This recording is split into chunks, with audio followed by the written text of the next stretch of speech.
right, ladies and gentlemen, welcome to another episode of The Talk Zone. Joined with me today is a very special guest from right down the road from me, apparently.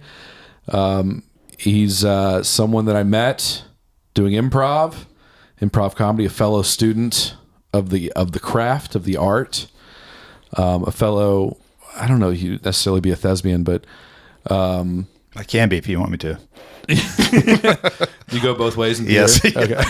I'll be anything you want to be, Adam.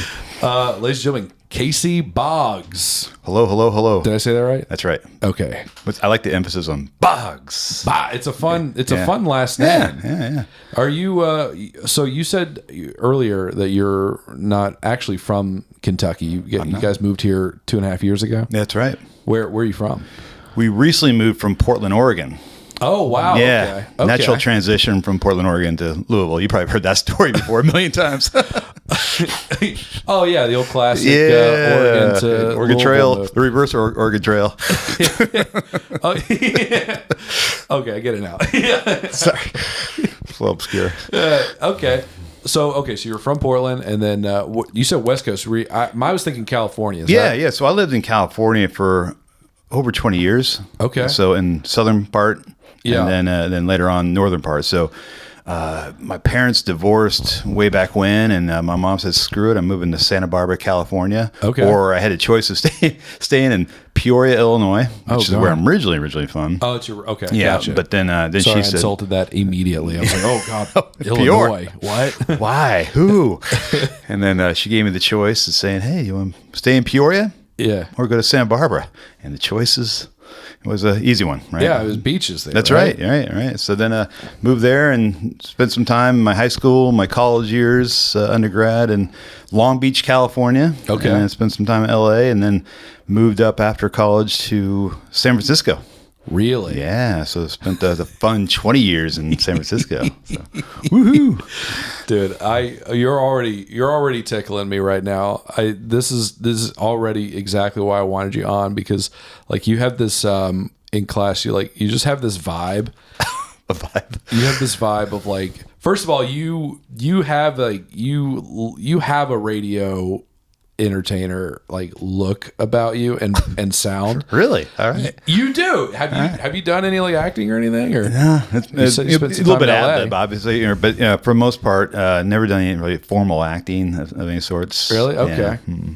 Well, you just have you've got like a cool, like you have like a cool guy voice. Like you seem like a guy who like would be in like a cigarette commercial in the 80s. You know? You're good for my ego, man. You mind hanging out with me more often? This is great. Yeah, man. It's just I feel like I think the way I described you was there's like this casual intensity. Casual intensity. Yeah. I'm not sure if I could play that if I tried. But yeah, all right. Well, I'll take it. That's me. Casual intensity. Or maybe intense casuality. Ooh, how about that? Better. You're just like, whoa. Those big words. Well, I got to use that degree for something. Yes, you know? right. So, all right. So why? I have to ask this question every time I hear someone came from out of town to Kentucky. Why the hell are you here? Did you say it like it's like, why would you do such a thing? Like coming to Louisville. You had a grade in Santa Barbara, Portland.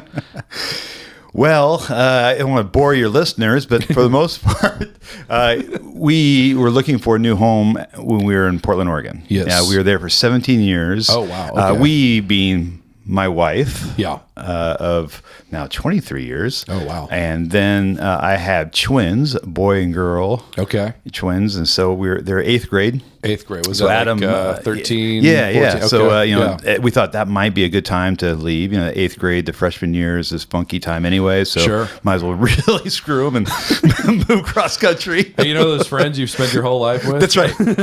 They're gone. Yeah, they're done. They're gone. Who needs them? Uprooting them, and here we go, Louisville, Kentucky. So all their friends are looking on the map, asking, "Where's Louisville?" Yeah. Well, I bet to some degree that probably helps because I assume that because they spent so much time in the West Coast, like it's definitely a culture shock, right, for them. But also on the flip side, I feel like if you're in school, right, and you have these students who are from a completely different part of the country, that like gives them like immediate like celebrity status. Yeah. Like you don't have to. There's a little bit of that. Have an identity. That's your identity. You're from. That's right. You're from the West Coast. People like want to like touch you or something. Like, you have seen the Pacific Ocean. Like Lewis and Clark coming back and said, "Hey, where'd you guys journey to? Whoa, wow. You guys live west of the Rockies? What's that all about?" They're just asking about like homeless population over there. Like, that's right. All that good stuff. Is it true that the homeless have health care over there? What is that? Yeah, you got a lot of rights there. You guys let them sleep on the benches? That's anywhere wild. they want. You bring them into the house and feed them, and they can watch TV. You don't put a big bar in the center that prevents them from physically being able to find any sort of comfort in their lives ever? Nope. Wow. Fully enabled them. Yeah. Someone said, actually I took this from an NPR interview one time. They said, let's not give them a hammock. Let's give them a springboard. Springboard. It's like, let's help them, not just make them just hang out there and live the life of Riley, just chill out. Let's make it, let's help them a little bit. Get them, not just chill some and job applications. Right. Let's get them motivation, into the right? front of the fryers, right. In front of the grill at Mickey D's, they want to be working like that. That's where they want to be. Yeah, no, I'm not going to pretend I know anything about that, but it seems, but yeah, for the most part, we decided to move here. Long story, but I'll make it hopefully long story short. I have a very dear friend, Mike. We went to school in Santa Barbara together. Okay. And then he was part of the Reno Police Department. Ooh, yeah. The biggest little city in the world. Yeah. That's it. And then he moved here to lead up the police academy here. Oh, really? In Louisville. Oh, wow. Okay, so you have some connections to the police department. Yeah. So then he's like, Boggs. All my friends call me Boggs. Like, Boggs, you got to check out Louisville. I'm like, bullshit. It's freaking Kentucky. No way. No way. No way.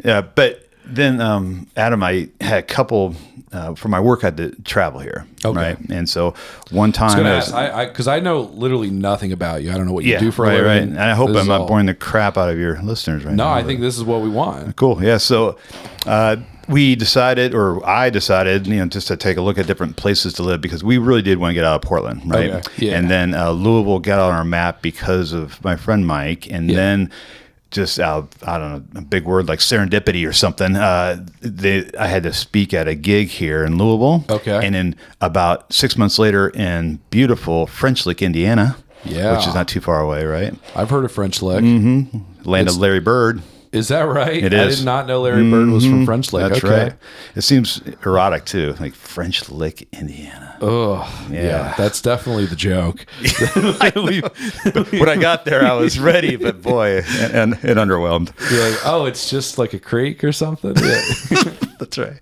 So then I came out here a couple times, and then I reported back to my wife, like, it's kind of cool. It's kind of a neat little spot. There's a lot to offer here. Yeah. Good vibe, kind of a progressive town, had some kind of and going not more political, but more like it's kind of a purple thing, right? Not blue, not red, just kind of everyone does their thing. Absolutely, it's it's. I mean, I think anyone you ask here would consider them like a blue city in a red state, but that's always relative, right? Especially from the West Coast, it probably looks much more purple from big time. So I get too much further down that, but I think I'm a big believer that we're the United Cities of America, United States, because most of the cities feel to be more like purple or blue. Yeah, and then the states around them. Oregon's a perfect example of that. Like Portland is about as blue as it gets. Right. Yeah. Absolutely. And all due respect to that, it's blue. It's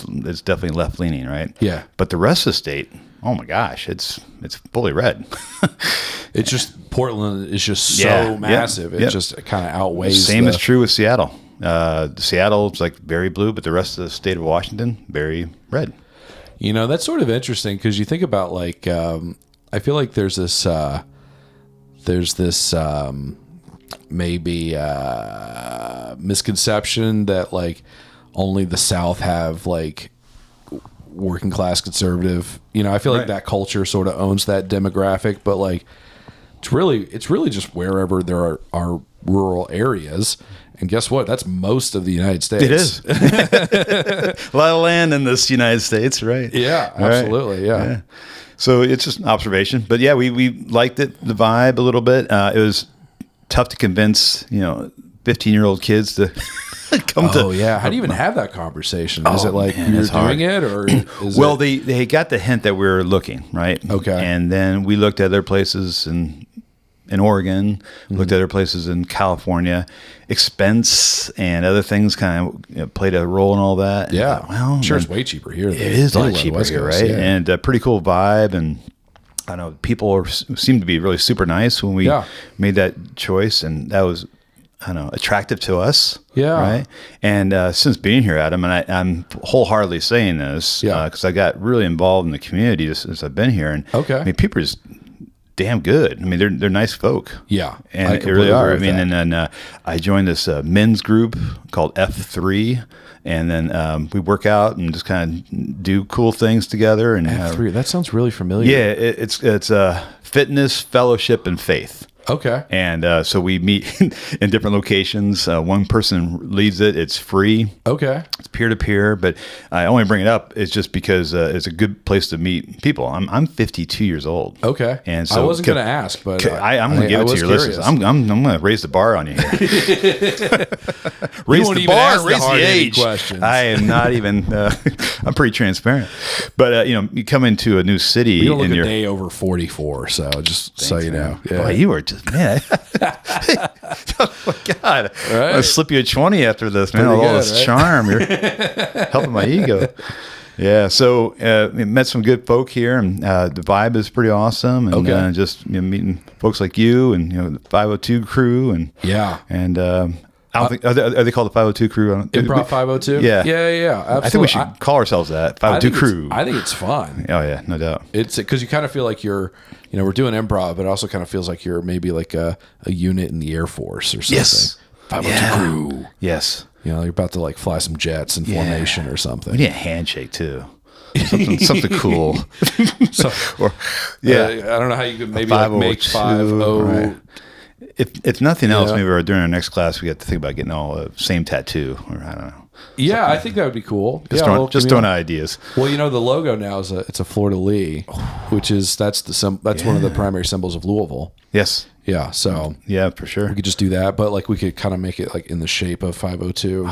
I like where this is going. Put that in a comment jar. Eagle, right? Like in the backdrop, like a giant eagle's head. Something to give this some thought. Oh yeah, many late nights thinking about this. Oh yeah, so yeah, we're digging Louisville. So let me ask you this: do you it's the improv specifically? Where does that come from? If you've never acted before or have you done any kind of entertaining or performing in your life? Or no, I guess the only other thing I've done before that, and I'll back into the question, but the only thing I've done before that, I was in hopes of being a sports broadcaster, like way back when. Okay, see, I knew it, but I wasn't though. I never even got to the beginning stages. Okay, I did do I produced, but I was on the air. I did produce a sports talk show in San Francisco. So they did the San Francisco Giants, 49ers, Warriors, all those teams in the Bay Area. Okay. But I was on the air. But I had hopes of doing something else, but then I found out it doesn't pay very well. So then I changed careers. But nothing. Oh, I know what happened. When I turned 40, I made kind of a list of things I want to do before I die, type of stuff, and bucket list. Yeah. And improv was high on that list. Really? Okay. Yeah, it's kind of cool. And then as I was driving in from my home in Portland to my work downtown Portland, there was a place there that was improv classes. Okay. And I drove by there, just kind of fleeting thought, like, that sounds cool. Didn't know much about it. So then one day after I turned 40, I said, let's roll the dice here and see how it goes. And so I signed on for classes. I went about 3 years into it. Okay, so it was like 10 years ago you did this. Yeah. Okay. Yeah. Oh wow. So you've been doing improv. No, but yeah. Oh, so I did the 3 years, and then I took a hiatus. Okay. And then I just kicked it back up again with the 502. I see. Okay. Yeah. So then, were you just doing classes, or were you performing with a little, troupe? little performance, yeah, a little bit of performance, yeah, similar to what we're doing now. Yeah. So I have a little bit at my DNA, but for the most part, I mean, I'm still a neophyte on this stuff. Maybe I'm really, learning. So, and I'm not being humble. I just don't really exactly know what I'm doing. Well, luckily, you don't have to have any kind of plan going into it. No, I know, that's the best, right? It's kind of good that you're like, you're right. I don't know what's going to happen. Right. And that's kind of the 101, right? Don't go into it with any preconceived notions. Just roll with it and play off the other person. Listen. Yeah. Just see what happens. It's kind of cool though, because I've learned so much from it, from the classes and just in life itself, that you have to really pay attention to someone else. You know? And then that's been hard for me to figure out. Yeah. Because I'm so in my head all the time about just being like super like hyper aware of my own thoughts and things that I'm saying, that sometimes it detracts from me actually paying attention to other people around me. Yeah. And so that was actually really big to notice. Has that improved for you?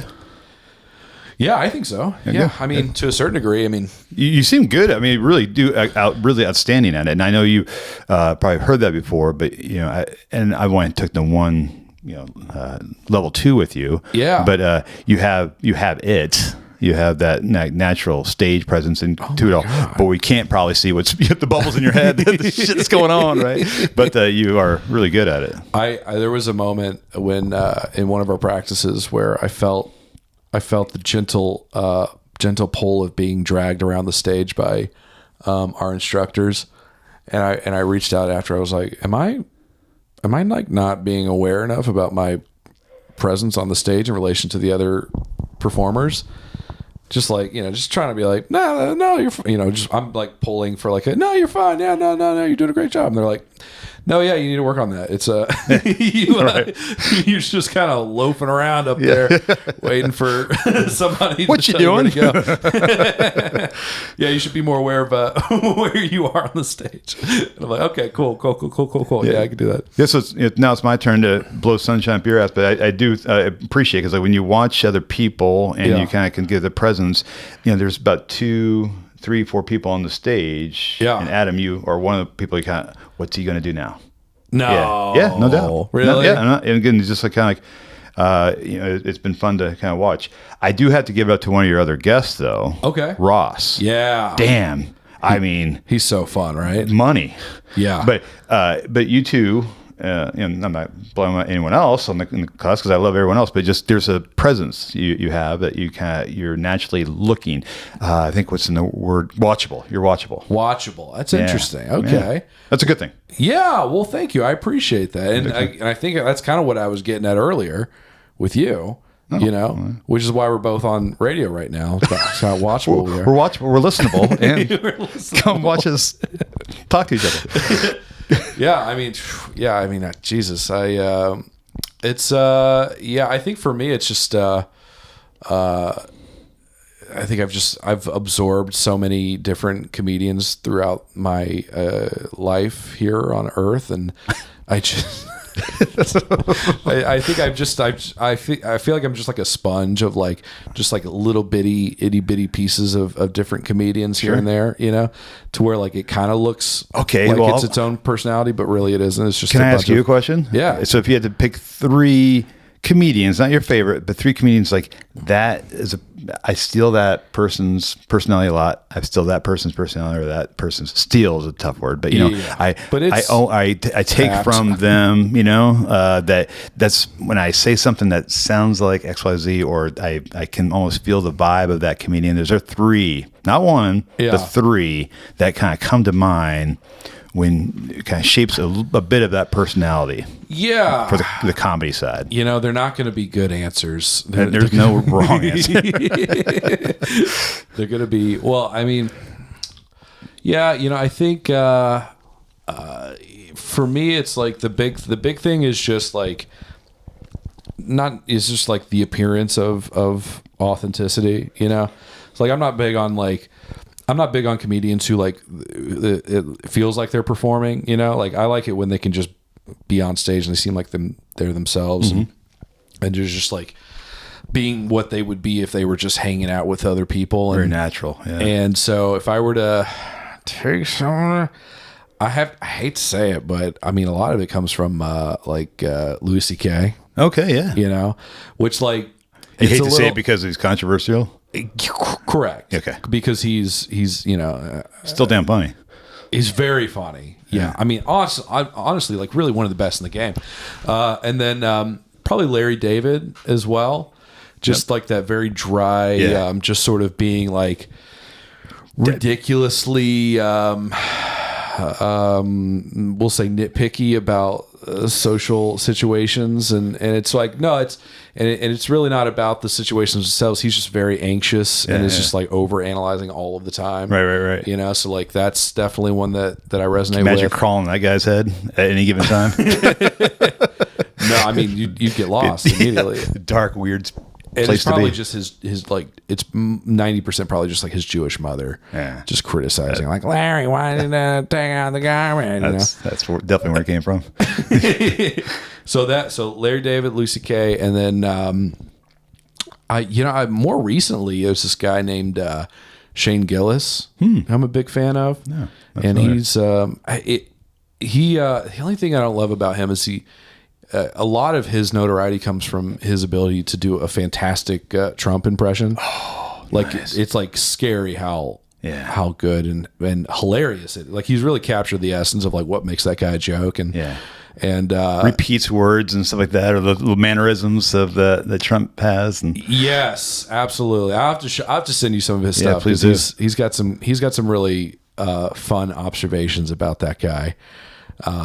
But he's just, he's another one of those guys where like you just kind of feel like he is just being himself out there, and it's like it's funny because it's authentic, and it's again it's like I think it's easier to laugh when you feel like you're not being performed to big time, right, when it's just like a guy who's just like.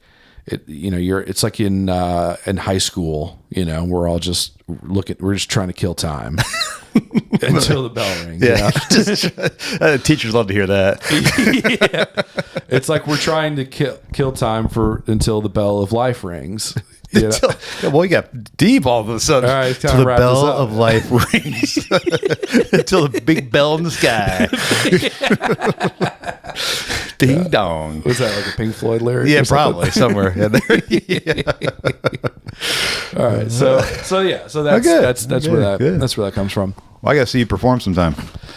Yeah, I mean, it's been going a little better here and there. Now that we're Facebook friends, I got to kind of follow you and see what's going on. Get my butt off the couch and go see you perform. Speaking of Facebook creeping, I saw you were in DC a couple weeks ago. Yeah. How was that? Good. Yeah.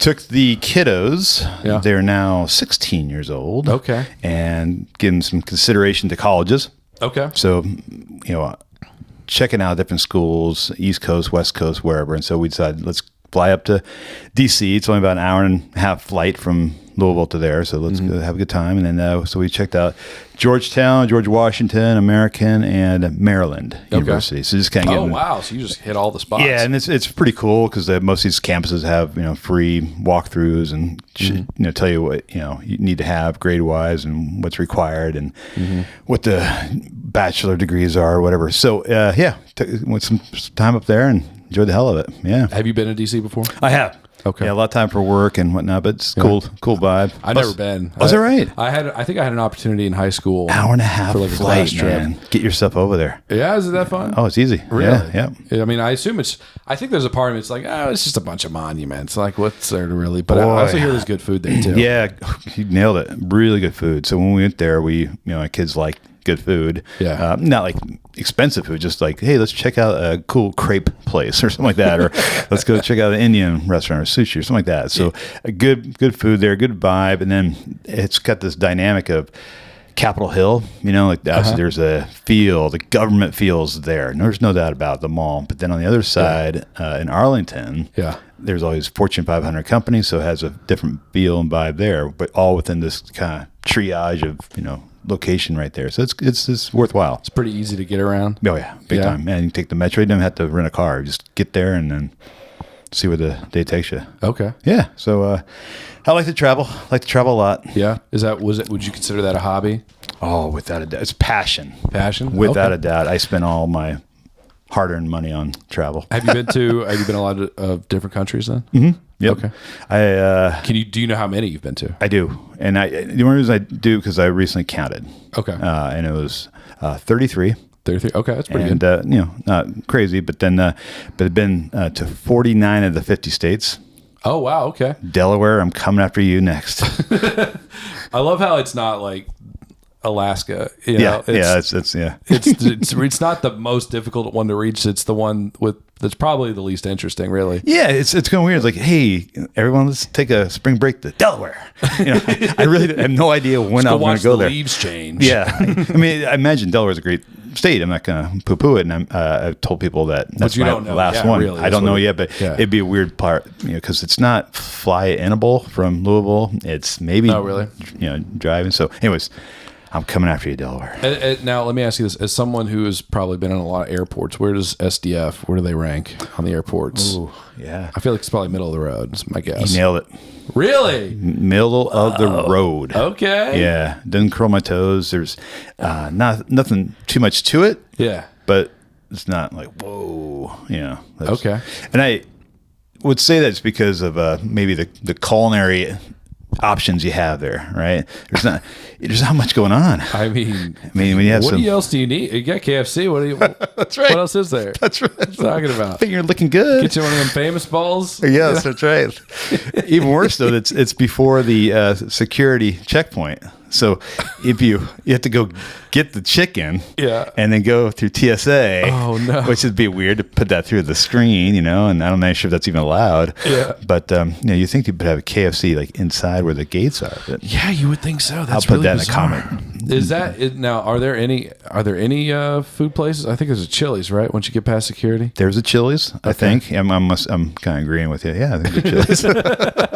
It's either that or TGI Fridays. I'm not sure. They all kind of blend in after a while. It's Gordon Biersch. Maybe, something like that. Yeah, that's why it is. Nothing stands out, right? And all due respect to the operations of the place, and perhaps there are some good spots. Sure. And there's a pizza place that's there. It's probably a Pizza Hut.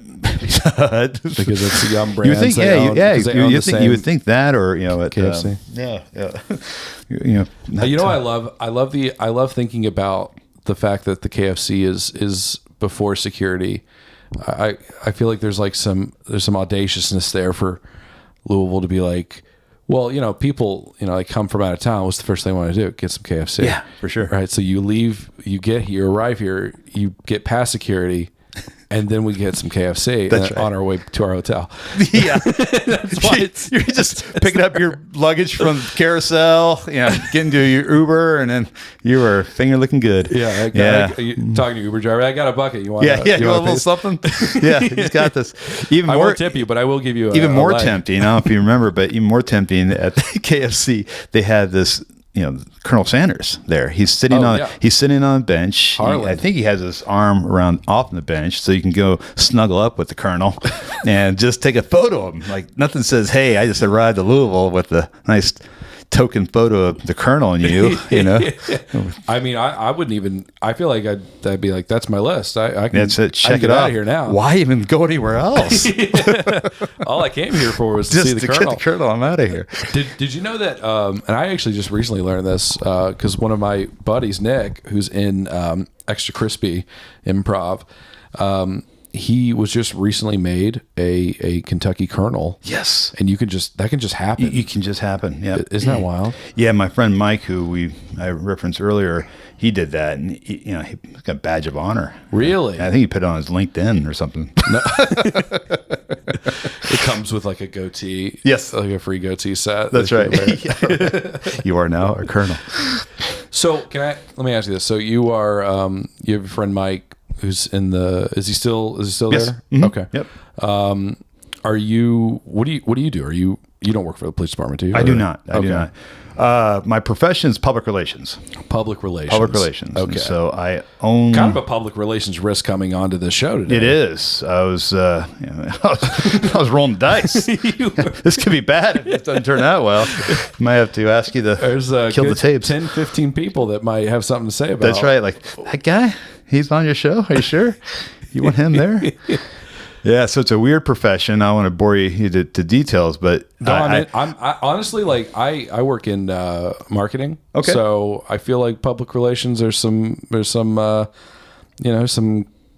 family cousin kind of relationship there, big right? time. I agree. Yeah. So I like to say that brand and reputation. Well, I'm sorry. Let me back up a second. So we call it reputation management. Okay. That's the best way of saying it. It's a fancy way of saying public relations, but reputation management and crisis mitigation. Right? Okay. So, but do you represent like businesses, private organizations? Mostly corporations. Okay. But we do represent now, of all things, police departments. I see. Okay. So is that new? Police departments needing public relations?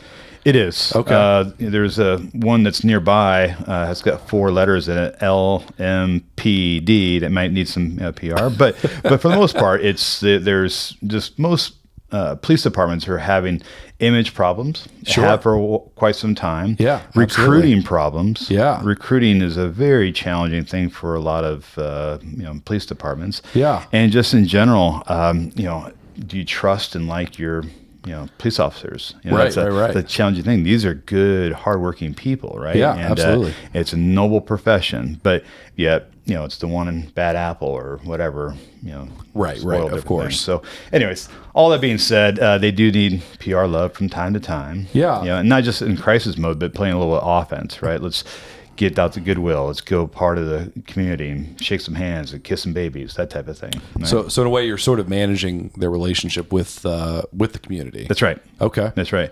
And same is true for companies, right? Mm-hmm. The companies spend a lot of time, talking about themselves through marketing. Yeah. Right? And they say, hey, look how good we are. This is great. Our products are great. Our services are great. Our people are wonderful, whatever. Mm-hmm. It's the reputation side is when they start thinking, all right, well, how good are you?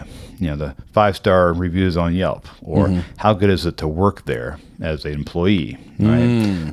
The customer experience, what's that all about? That's that reputation piece where we pay attention to.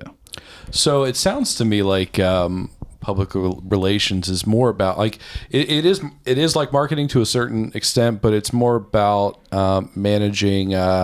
We'll say a certain stage in the relationship, from a corporation or a business entity to a certain population that engages with that business. That's right.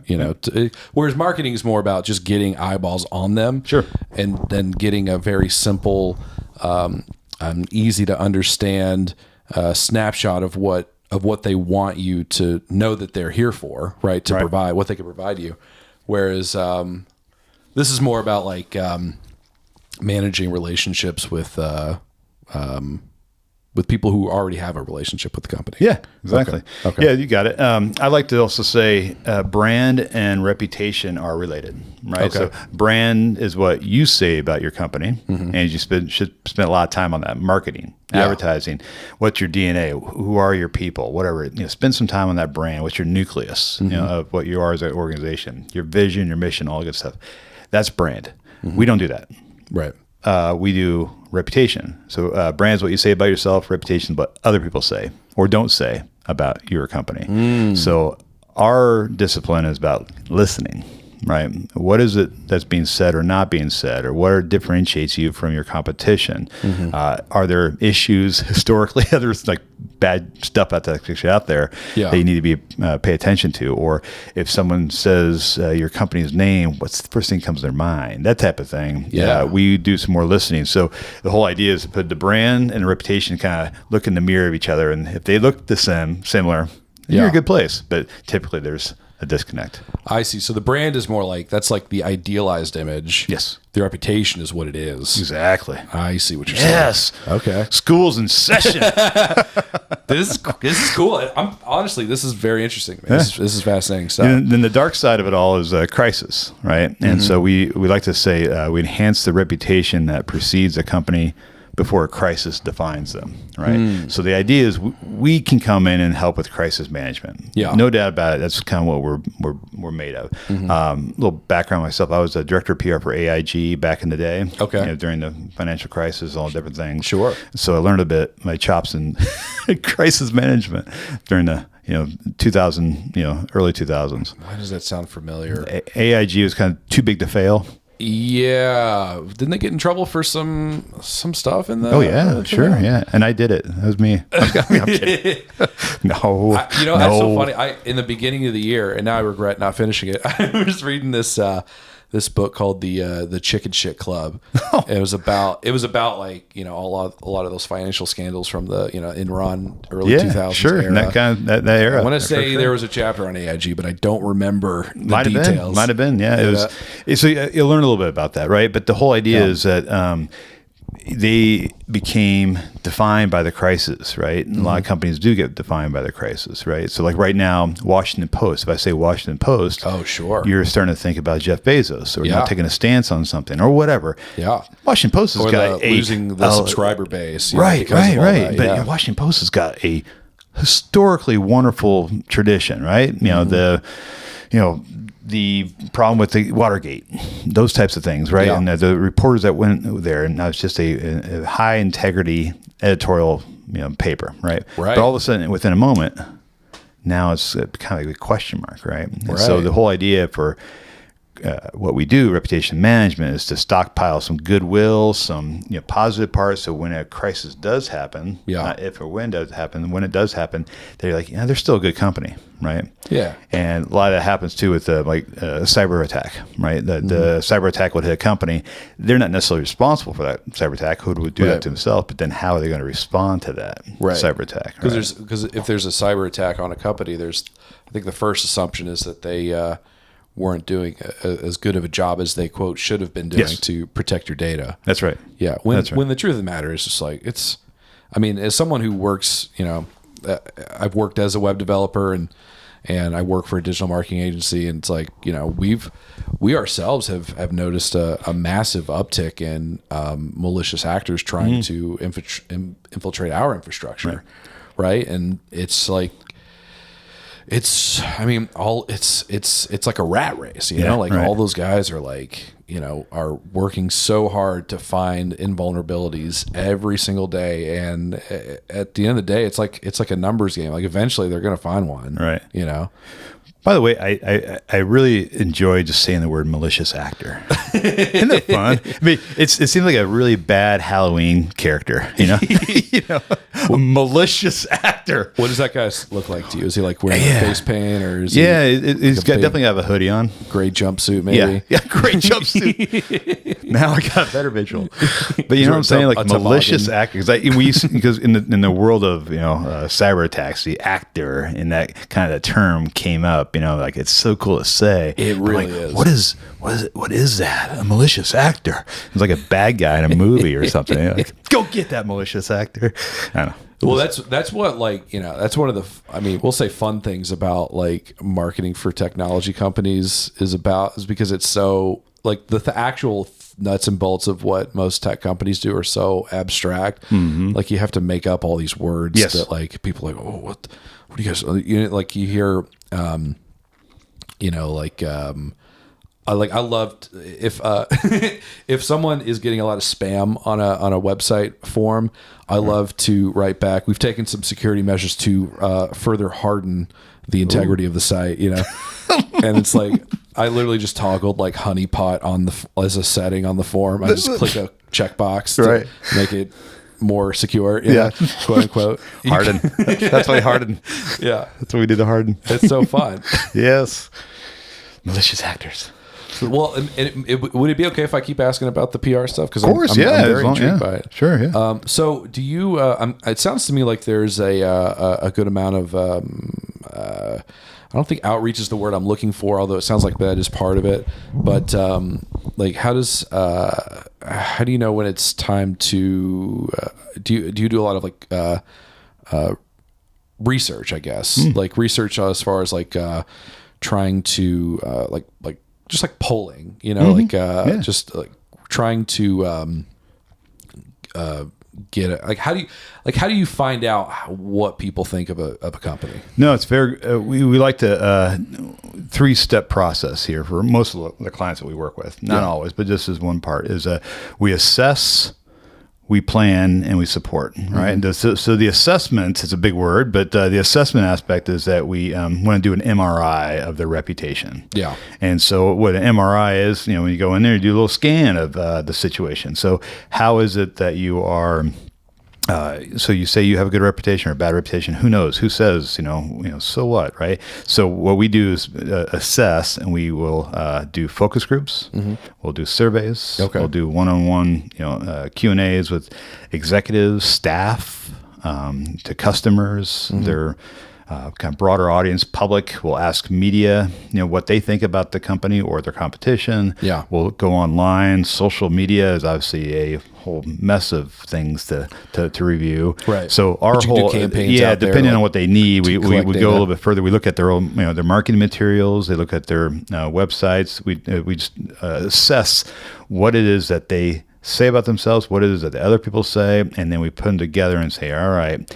And the surveys are helpful, right? They're not just satisfaction surveys. They're not just like, hey, we're great and whatever. No, these are more open-ended questions to get more depth of like, all right, why do you think they have a good reputation? What is it that you think so well about their products or their processes or their people, whatever? So we want to get, we understand. Yeah, right. So it's not a huge, maybe 5-10 questions, but typically open-ended, because the 1 to 5, give them a star, that does nothing. But we can ask you as a customer and say, hey, what do you think a little more? Yeah. That's where the gold is. Give them That's a chance where the gold to really is. Yeah. speak their mind about it. And so we're looking for some themes. There's going to be some one-off asshole, people are going to say, I dislike this for XYZ, but then there's going to be a bunch of people to say they're the greatest thing ever. So where we want to find is kind of the thematic, you're good, but not that good, and here's why, right? And so that's what we're trying to figure out, right? So that's the assessment piece. That's the assessment piece where it comes in different forms. It's not one thing's going to find that for us, but what we're trying to find here is there an issue here? Yeah. Right. Yeah. Are people like your products? Do they like your people? Do they like the industry at large? Yeah. Whatever. We're going to ask them, and then we even do public surveys. Yeah. That's pretty cool too. So we do public surveys. So they ask about the industry at large. So for instance, it's a healthcare question or a hospital, whatever. What is about the insurance or the what is it's important to you when you're getting serviced or whatever. So we want to understand what's in the psyche of the public. And then while we're at it, we might ask them then, what did you think about XYZ hospital or whatever? So then we're getting some intel that would be shareable to the client, saying, all right, you think you're good, here's your brand, but you're missing the mark because XYZ. Yeah, it's like you've gotten them into the funnel. They've done the thing. They've gotten out of the funnel. Here's what their experience is actually like. That's right. And here's how it maybe does or does not necessarily line up with what you wanted them to experience in the first place. Yeah, I did a blog a while back on look into the ugly mirror. Look into the ugly mirror, right? And it's tough, right? And it's not easy. Or even going to the hospital and doing an MRI. Sometimes like, shit, I don't want to know what I'm going to find out here. But that's the thing, right? You want to, if you really truly want to improve on yourself, or there's something not quite right, you go through that. And reputation, in our vantage point, is about as important as it gets. If your reputation is not good, or you feel it's not good, or something's wrong, or potentially something could go wrong, that's the time to look underneath the hood, right? Yeah. And I'm not going to be there or our firm is not going to be there to, shed some light on it and saying, hey, you're wonderful, keep on doing what you're doing. Maybe. Yeah. But we like to show the issues, right? Do you ever have clients where you, and obviously you don't have to give specifics, but do you ever have clients where you feel like you do a really good job of giving them the information that you found and they just aren't receptive to it? Yeah, they're receptive to it. That's the hard part. Because they're paying for it, right? Oh, yeah. They're painful, and it's hard because sometimes you're not only sharing it with the executive, sharing it with the board, and they're all like squirming. I think that they're receptive to it. Now, majority of them are receptive to it. Now, here's the worst part about it. They don't do anything with it. And so that really kind of brings me to the second part, is that planning side, right? Yeah. So you can do all the MRIs you want, right? But if you don't necessarily do anything to correct the problem, then that's an issue. Or if you asked a bunch of people about your from these surveys and said, hey, do us a solid, give it to us straight. What do you think about our products? What do you think about who we are? And then you say, okay, cool. And then you don't do nothing to improve it. Yeah. Want. Right. So the plan is to say, all right, we found some problems.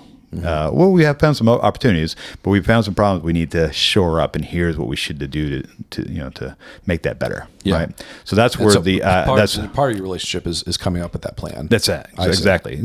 So it's when you go to the gym or something like that, you work out and say, hey, you know what, you are a little, your stamina's not so good. Okay, great, and then see ya. No, our job is all right. Here's a few steps to improve that stamina. Yeah. And then we're going to help them do that. Ultimately, they have to do it themselves at some point. Right. We're going to teach them how to fish, if you will. Yeah. But the whole idea is the part where we want to have something that's going to inform our strategy, right? And then from there, like, all right, going to help them because it's a new muscle to work out. The reputation's a kind of a unique thing. And so then once that part of the relationship is done, then we either continue on with it or we bid adieu. Okay. Yeah. So hope that helps. Yeah, it does. That's very fascinating. Yeah. Do you ever engage with marketing companies, since there is some sort of, because I assume that a company's been around for a while, and they've now they've established enough relationships where it's important to have a PR strategy. I assume at some point you're going to have to pass some of that information off to a marketing company to either update that brand or get back at the core of what they want their message to be. Yeah, marketing is definitely a big part of it. And most often it goes even deeper. HR, right? Human resources, like, boy, you guys treat your employees like ass. Or there's something else wrong there. Or legal. Yeah. We're brought in a lot with legal, some legal issues, right? And so a lot of our referring source, how we get business, is from law firms. Attorneys, because they're trusted advisors. They see things that are kind of not quite right, and reputation is a factor in all that. Yeah. But the marketing part, definitely in your world, saying, okay, what is it that we think we are? But more importantly, if you're doing this for someone else, like you're the people that you're servicing, whatever, if it's a B2C or like a consumer based product, or it's a B2B, if you're missing the outcome or the feedback from everyone, then you're missing the mark. No one cares about you. They only care about themselves, right? Right. And then that message becomes muddled, right? That's right. And then the image that you're putting out, people start to distrust it. They're like, "Oh, those guys are full of shit." Yeah. Yeah. Or shit, you're missing. I'm over here. So it's kind of a 180, right? So when you listen, you're paying attention to the audience. And then this is a product that's really important to them. And then for marketing side, okay, what's important to them? And then, like, when we write articles, when we develop things for marketing for our clients, we ask two questions: so what and who cares? So what and who cares? I know it sounds abrasive, but so what and who cares? And the whole idea there is that if we can use that as a barometer for the importance of your product and message, you got something. If you can answer those questions wholeheartly, boom, you're set. Yeah, that makes perfect sense. Yeah, so because once you can distill that down, you can communicate that, then you can really dial in how to present that message. That's right. To your audience. That's right. Yeah, and so it resonates. You use words that they use. Yeah. Use acronyms that they use. So you just you speak in different tones, or you write something that it's going to be attracted to them. Yeah. It's not always the case, but that's similar to what we want to say. Like, okay, you're saying a lot of cool things, but that's good on you. Then approach me. Okay. Again, back to so what? Who cares? That's right. Yeah. That's right. That's cool. That's kind of a cool feel. It's fun. How did you get into that? I call myself a recovering journalist. Okay. Back in the day, so I media. worked a little bit for down in Los Angeles. I was with a NPR station, and then did some internships and stuff in the broadcasting world, Fox and NBC back in the day, mostly on the reporting side, and then just reporter for NBC. Yeah, well, I mean, I'm not gonna. That sounds like that sounds sexier than what it is. And I was like a step above interns. So, I wasn't that big, but an early part of my career, right? Okay. And then I backed in. I went to a large ad agency in San Francisco, and found out I wasn't really good at advertising. And then I went back to Can I ask why? Oh yeah, it's just a different thing. I don't have a creative mind like you or like the marketing. You know what I'm saying? It's just like there's people who have it and I didn't. Right? Yeah. I get There's that. people who have a feel, and you can kind of put yourself into there, but like, it's not right fit, right? It sounds like maybe you had more of an analytical mind. Yes, and that could be put better use to, or journalistic mind, or public relations mind. And I didn't really know what public relations was. Until I backed into it through the advertising world, and then journalism kind of started the whole thing. So it's almost like this journey from journalism to advertising, and then finally was able to jump into it from PR. So I was during the .com days of San Francisco, and then spreading joy about all these cool technology companies that burned out quickly. So we're kind of going through that right now. We're another second exodus of tech companies with the bubble and all these FANG companies just dropping employees left and right. And no doubt. Yeah. It's cyclical for big time. And then obviously AI, it's, anyone's game right now, and trying to figure that out. So I'm not going to pretend I know it, but it's a new thing, and we're all playing the same game to try to figure it out, what it really is and how it can help. And I'm fascinated by it, but same. Also threatened by it. Not threatened, that's a bad word. Maybe it's Freudian slip. Maybe I am threatened by it. A very public relation-y word there. Yes, but there's certainly I'm intrigued. Give it up. Man, crazy. It's like we're on the same page. So are we sharing a brain right now? What am I thinking, Adam? Chocolate chip cookies. What? So so it was all good stuff. Well, I'm kind of curious now. You brought up the example of Washington Post. I'm kind of curious if I could maybe put you on the spot here for a little impromptu case study. Woo! All right.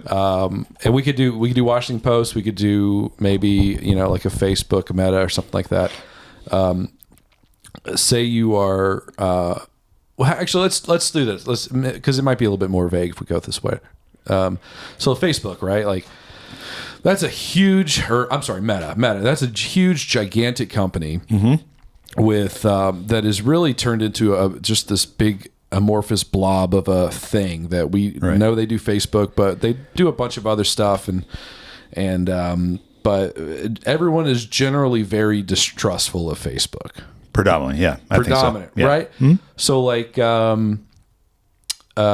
any thoughts as to why you think that might be, or how you would Facebook approach specifically? that? Yeah, Facebook specifically. That or any other tech company. Yeah, well, let me back into that question, because I'm pretty passionate about this, because they are one of those evil empires that everyone has an opinion of, but we all kind of still use it, right? Absolutely. It's like air at this point. It's evil Facebook air. That just sounds strange. Facebook air. So I have to speak a lot for my business, so I have to go to conferences, whatever. And one of the things that I do is I have everyone participating in the audience. I say, let's talk about brand and reputation. Okay, so I say, I'm about ready to give you a logo of a company, and when I show you the logo, I want you to give me a thumbs up, a medium, half thumb, you're indifferent, or a thumbs down, right?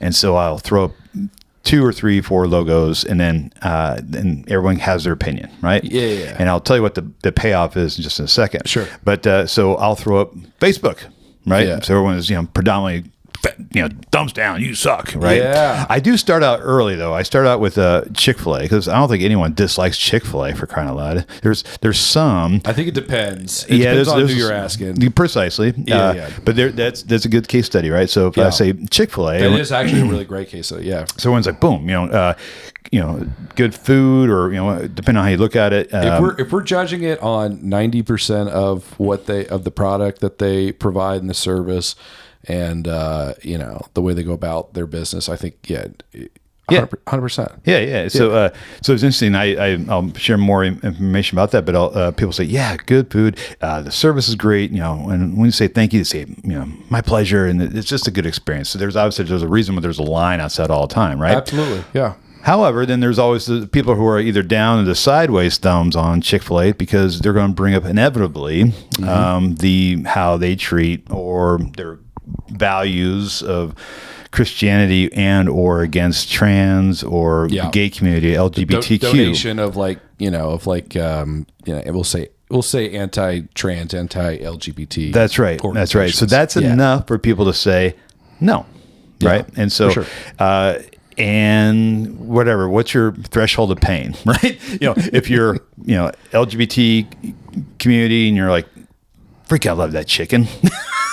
Will you be able to go for that, or you're like, not enough? I'm going to boycott them because I'm just not into it. So that's a good case study, right? Yeah. And so then I throw up everything from Tesla to Alaska Airlines because the recent issue with the door coming off, that type of thing.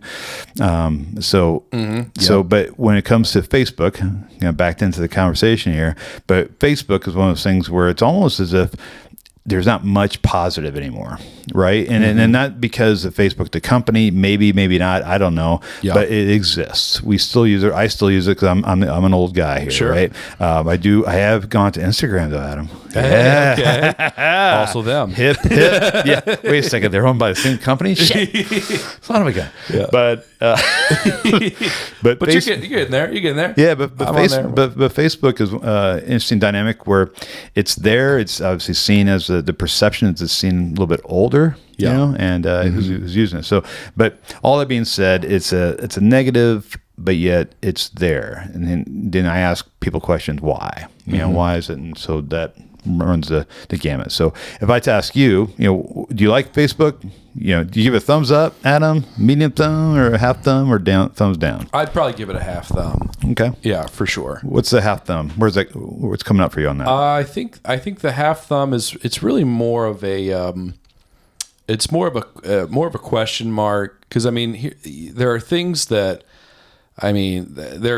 we have had to collectively as society just give up control of, give control of up to that company, and for better, for worse, and who even knows how important the things that we had to give up are in the grand scheme. But just the fact that you feel like there's this just inescapable, I wouldn't necessarily say curbing of rights, but we've allowed this in exchange for the ability to socialize on such a grand scale.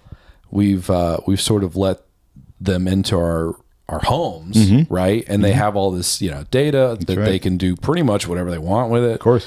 And it's like they know your tendencies. They know your likes. They know what you like to brag about. They know things you've been searching. Yeah, absolutely. And also just like there's also, again, it goes back to that question of data ownership and feeling like like your own personal ownership over like your Facebook profile, and the question that presents. Like Allison, my girlfriend, her sister has lost access to multiple Facebook accounts because they were hacked. Oh, and then literally, like, you go to like the Facebook support department, and it's like at a certain point they're like, how do we know you're you? And they won't give you access to the account. Who are you? And their own documentation is like, you should just start a new account. Right. And it's like, what about all that people, data, all those images, right, things I said? It's gone. just all gone now.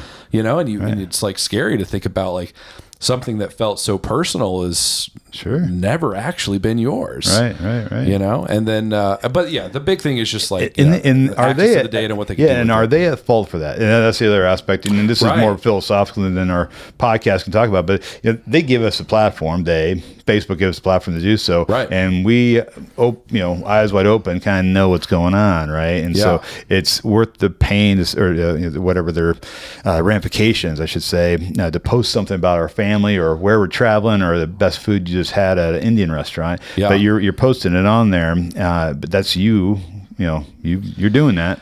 Yeah, I mean, and they're using the data for sure, but that's the price you pay. I feel like a good analogy of it would be like if we were to like take that question and shift it back, 30 years, it'd be like, I feel like it's almost like the equivalent of saying, hey, you shouted an opinion out into the world, right?